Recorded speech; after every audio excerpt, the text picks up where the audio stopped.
हाँ hello check hello DJ वाला भैया थोड़ा आवाज दीजिएगा। श्री श्री 108 नवयुवक सरस्वती पूजा समिति हर साल की भांति इस साल भी आप सभी को हार्दिक अभिनंदन करती है और करती रहेगी।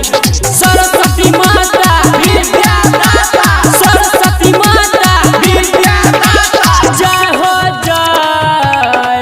कथिए के माना दी रहो, कथी के बराबा, कथिए के लागल है आसन जय जय हो जय।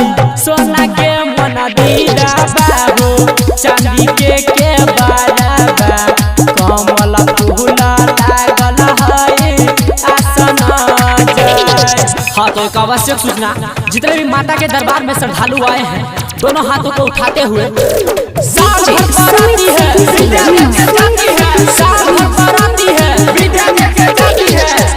जय हो जय। विद्या के दाता है सरस्वती माता, करई सब के बेड़ा पार हो जय जय हो जय। लीला पर मुकुट शोभे, हाथवा में बीना, गाला शोभे निर्मल हाल हो जय। हाँ तो राकेश भैया वो छोटा लड़का अभिराज को प्रसादी नहीं मिला है, कृपया जाकर उसके हाथ में प्रसादी दे दे। 1 2 3 4 माता जी की जय जयकार, 1 2 3 4 माता जी की जय जयकार।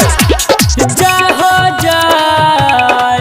हर साल यही नहराया करी है गे मैया, करता रहबौ दुनिया में नाम हो जय जय हो जय।